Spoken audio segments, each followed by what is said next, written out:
हम लोग और अगले ट्रिक्स की ओर चलते हैं, है ना। हम लोग गणित में ट्रिक्स सीख रहे हैं जिसके माध्यम से हमारा हिसाब बहुत आसान बनता जा रहा है ना। अगर ट्रिक्स का ध्यान में रखें तो एग्जाम में क्वेश्चन हम बहुत आसानी से हल कर सकते हैं। ये इससे तो आप परिचित हैं आसानी से, सिर्फ ध्यान रखने की ज़रूरत है। आराम से देखते रहिए, हम उसको सीखेंगे। कभी कभी ये क्वेश्चन आता है ना एग्जाम में कि यदि एक आयत की लंबाई कुछ दिया हुआ है, चौड़ाई कुछ दिया हुआ है, दोनों को कुछ एक निश्चित परसेंटेज बढ़ा दिया जाए तो उसका क्षेत्रफल में कितना प्रतिशत की वृद्धि होगी।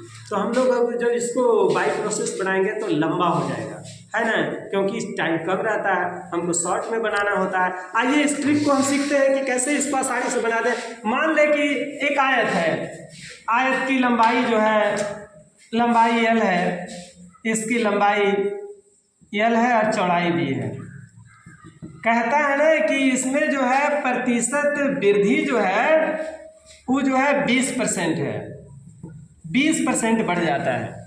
तो उसका क्षेत्रफल कितना प्रतिशत बढ़ेगा? सिंपल बात है। तो क्षेत्रफल में प्रतिशत वृद्धि जब निकालेंगे हम तो क्या करना है, दोनों प्रतिशत को पहले जोड़ देना है, यानी कि percentage P plus percentage P equal two plus percentage P गुणे परसेंटेज P बाई 100। यही तरीका है इसका।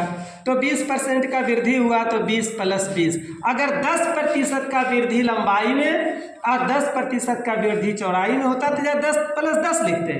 मैंने क्वेश्चन में बताया कि लंबाई को भी 10% बढ़ा दिया जाता है और चौड़ाई को भी 20% बढ़ा दिया जाता है, लंबाई को भी और चौड़ाई को भी 20% बढ़ा दिया जाता है। तब 20 प्लस 20 लिखे और यहाँ 20 गुणे 20 लिखेंगे, है ना, बटा 100 लिखेंगे।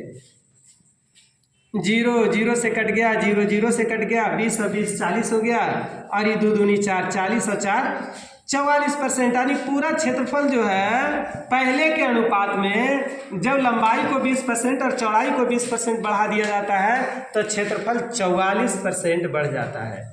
इस बात को यदि ध्यान में रखा जाए, याद रखिए ट्रिक्स को और देखते रहिए।